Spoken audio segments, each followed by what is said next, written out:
Assalamualaikum warahmatullahi wabarakatuh. Apa kabar seluruh penonton video saya ini dari Sabang sampai Merauke? Semoga selalu diberi keberkahan oleh Allah Subhanahu wa Ta'ala dan selalu dalam kondisi sehat walafiat.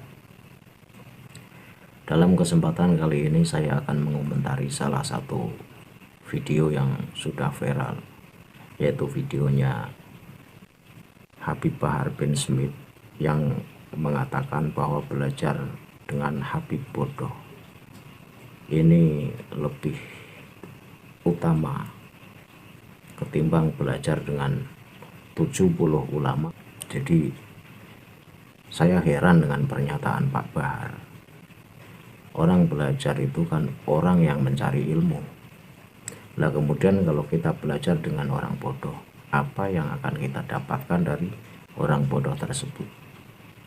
Lantas apa mulianya seorang Habib yang bodoh? Jadi heran dengan klan Pahlawi ini yang selalu mengunggul-unggulkan klannya.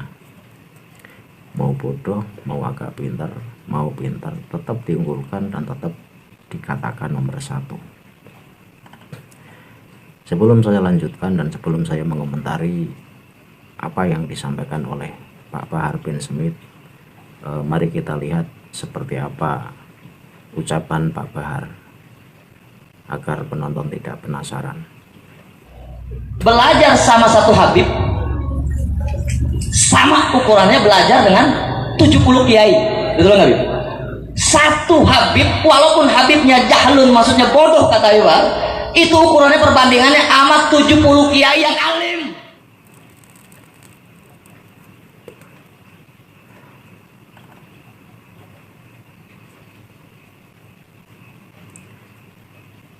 Gimana penonton setelah melihat video yang baru saja tampil? Sudah ngomongnya dengan ngotot-ngotot pula, ngotot meyakinkan. Jadi seakan-akan orang yang bukan keturunan Nabi Muhammad, walaupun alim kayak apapun, tetap derajatnya di bawah keturunan Rasul. Ini sungguh tidak masuk logika saya. Padahal yang menjadikan seseorang itu mulia itu karena ilmunya, bukan karena nasabnya.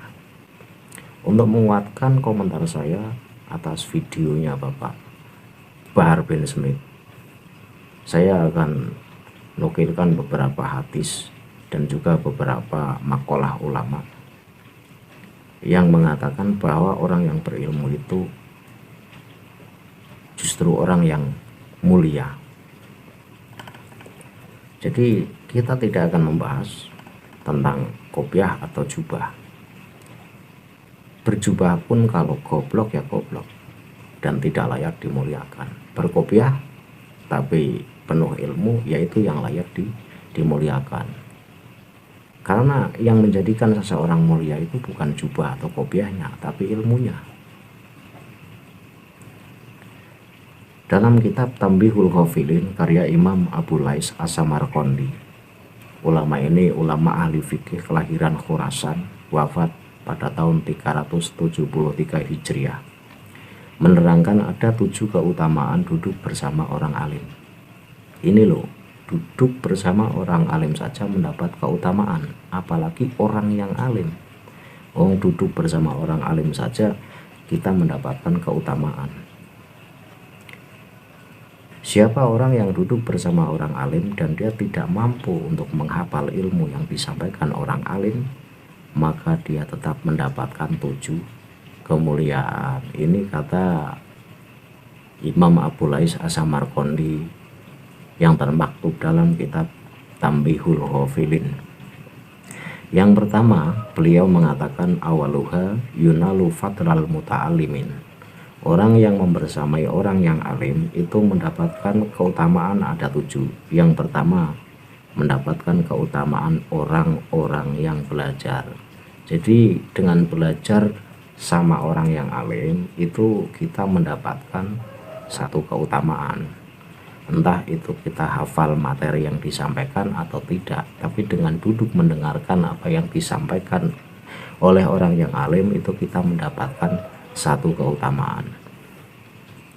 Jadi bukan yang utama itu belajar sama Habib goblok. Lalu belajar sama Habib goblok, apa yang akan kita dapatkan? Yang kita carikan ilmu. Yang kedua, keutamaan membersamai orang yang alim, yaitu wasani mata majalisan indahu kana mahbusan anidunub wal khata. Selama masih duduk bersama orang alim, maka dia tercegah dari melakukan dosa dan kesalahan. Kita kalau duduk dengan orang alim, maka kita itu tercegah dari berbuat dosa, dan juga kita tercegah dari berbuat kesalahan. Ini sangat logis. Yang seharusnya kita melakukan hal-hal yang buruk hanya karena kita duduk bersama orang alim, sehingga keburukan-keburukan yang seharusnya kita lakukan itu tercegah karena kita justru mendengarkan ilmu-ilmu yang disampaikan oleh orang alim tersebut. Kemudian menurut Imam Abu Lais Az-Samarqandi, keutamaan yang ketiga orang yang membersamai orang yang alim, yaitu wasalisu idza kharaja min manzilihi tanzilu alaihi rahmah. Ketika keluar dari rumahnya, maka rahmat Allah turun kepadanya. Kita yang bersama dengan orang alim, kemudian kita keluar dari rumahnya orang yang alim, itu Allah menurunkan rahmat pada kita. Jadi betapa mulianya orang yang alim, bukan betapa mulianya Habib yang goblok, itu bukan. Orang yang alim. Kemudian kemuliaan yang keempat, warabi'u idza jalasa indahu fatanzilu alaihim rahmah fatusibuhu bi barakatihim. Ketika dia duduk di samping orang alim, kemudian rahmat turun kepada mereka, maka dia pun mendapatkan rahmat sebab berkah mereka.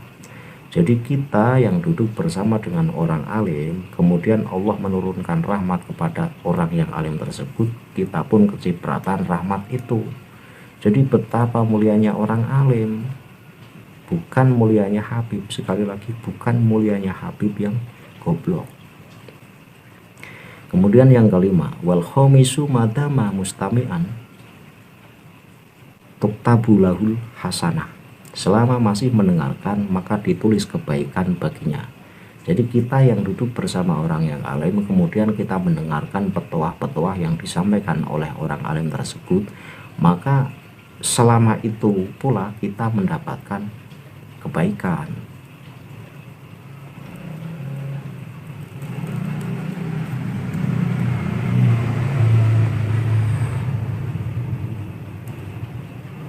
Kemudian yang keenam, wasadisu tahufu alaihimul malaikat bi'ajnihati haridon wa huwa fihim.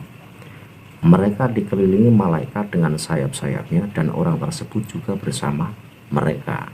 Jadi orang yang alim itu dikelilingi malaikat dengan sayap-sayapnya, dan kita yang duduk bersamanya, kita pun ikut dikelilingi malaikat.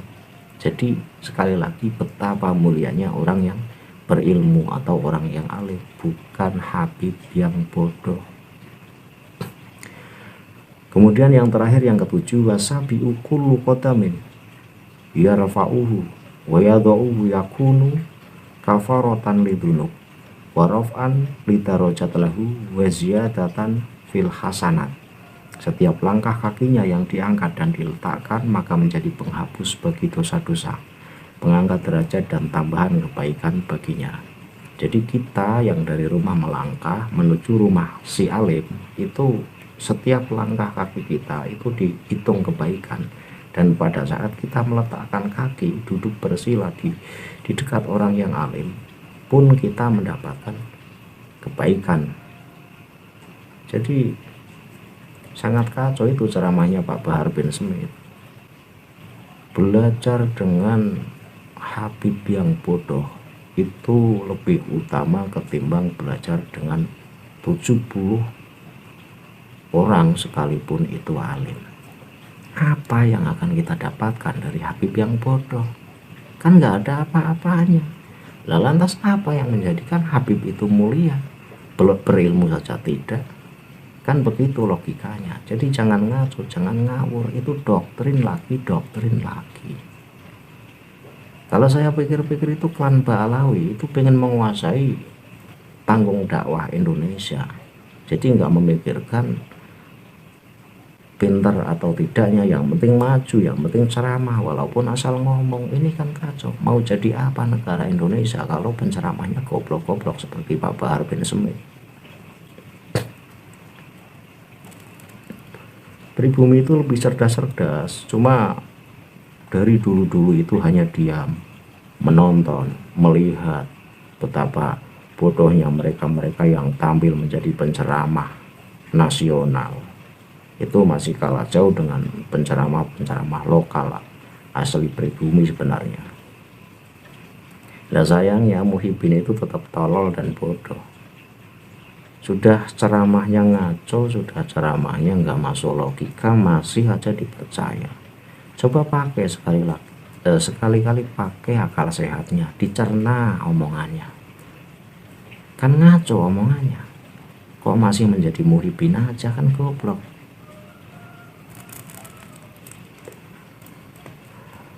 Itu 7 keutamaan orang yang membersamai orang yang alim. Yang membersamai lo bukan orang alimnya. Terlebih-lebih orang yang alim jelas lebih mulia. Bahkan kalau saya ngomong satu orang alim itu lebih utama ketimbang 70 habib yang goblok. Tak balik, bukan kebalikannya. 70 habib satu habib bodoh itu lebih mulia ketimbang 70 orang alim. Itu ngawur, itu keliru, itu ngaco.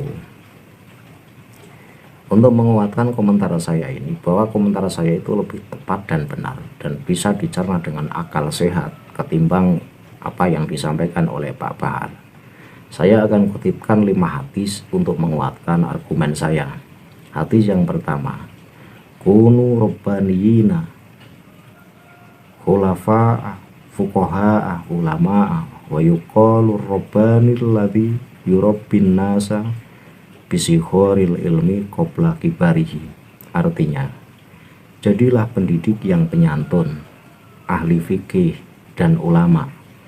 Disebut pendidik apabila seseorang mendidik manusia dengan memberikan ilmu sedikit-sedikit yang lama-lama menjadi banyak. Hadis ini diriwayatkan oleh Imam Bukhari.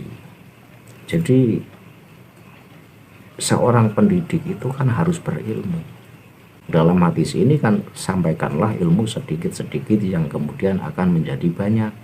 Berarti kan syarat menjadi pendidik adalah orang yang berilmu. Lah bagaimana Habib yang goblok kemudian bisa menjadi seorang pendidik yang katanya derajatnya lebih mulia ketimbang 70 orang yang alim? Kan keliru.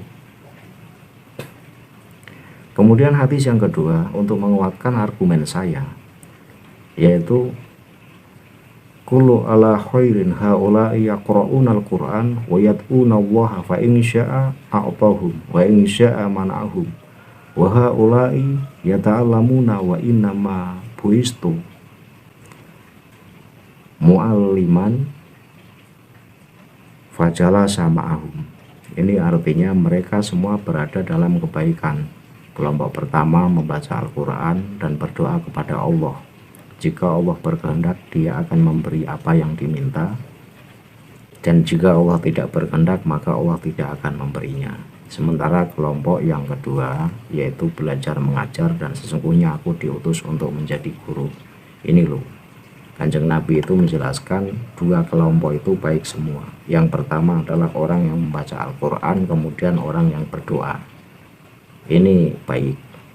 Kemudian orang yang mengajarkan ilmu, ini juga baik. Dan Rasulullah diutus itu untuk mengajarkan ilmu. Itu Rasulullah diutus untuk mengajarkan ilmu. Berarti Rasulullah itu berilmu. Seorang pengajar memang seharusnya berilmu. Seorang pengajar kok bodoh, goblok, lah apa yang akan mau diajarkan? Kan begitu. Hadis ini diriwayatkan oleh Ibnu Majah. Kemudian hadis yang ketiga, waqala Nabi sallallahu alaihi wasallam, man akrama aliman faqad akromani, waman akromani faqad akromallah, waman akromallah fama'wahul jannah. Yang artinya barang siapa memuliakan orang alim, maka ia memuliakan aku. Ini kata Rasulullah. Dan barang siapa memuliakan aku, maka ia memuliakan Allah. Dan barang siapa memuliakan Allah, maka tempat kembalinya adalah surga. Ini hadis ini termaktub dalam kitab Lubabul Hadis. Jadi Kanjeng Nabi itu bersabda, siapa yang memuliakan orang yang alim, ini memuliakan orang yang alim loh, bukan memuliakan Habib. Siapa yang memuliakan orang yang alim, maka sama saja nilainya dengan memuliakan Rasulullah, bukan memuliakan Habib. Sekali lagi, dan siapa yang memuliakan Rasulullah itu sama saja dengan memuliakan Allah. Dan barang siapa yang memuliakan Allah, maka tempatnya layak di surga. Ini sabda Rasulullah. Betapa mulianya orang yang berilmu, bukan betapa mulianya Habib yang goblok. Dan hadis yang keempat adalah waqala sallallahu alaihi wasallam, man nadhara ila wajhil alim nadratan fa fariha bihi khalaqallahu taala min tilka nadrati malakan yastaghfiru lahu ila yaumil qiyamah. Yang artinya, barang siapa memandang wajah orang yang alim dengan satu pandangan, lalu ia merasa senang dengannya, maka Allah Ta'ala menciptakan malaikat dari pandangan itu dan memohonkan ampun kepadanya sampai hari kiamat. Hadis ini juga termaktub dalam kitab Lubabul Hadis. Jadi ingat, barang siapa yang memandang wajah orang yang alim, bukan barang siapa yang memandang si Habib yang bodoh. Ingat itu Pak Bahar. Jadi orang alim itu tetap mulia, karena ya orang yang berilmu. Masa orang berilmu kalah dengan Habib yang bodoh? Ini logikanya di mana? Kemudian hadis yang kelima, yaitu rawahul Khatib al-Baghdadi an Jabir, akrimul ulama fa innahum warasatul anbiya, faman akramahum faqad akramallah wa rasulah. Jadi hendak kamu semua memuliakan para ulama, karena mereka itu adalah pewaris para nabi. Maka siapa memuliakan mereka berarti memuliakan Allah dan Rasulnya. Jadi hadis ini termaktub dalam kitab Tanqihul Qaul. Jadi bahwa pewaris nabi itu adalah orang yang berilmu, bukan habaib. Karena Rasulullah diturunkan ke alam semesta ini untuk menyampaikan ilmu, sehingga yang layak disebut pewaris nabi ya orang yang berilmu, bukan Habib yang bodoh. Jadi ngerti kan Pak Bahar, bahwa ucapan atau ceramah Anda itu sangat ngawur dan ngaco, nggak benar.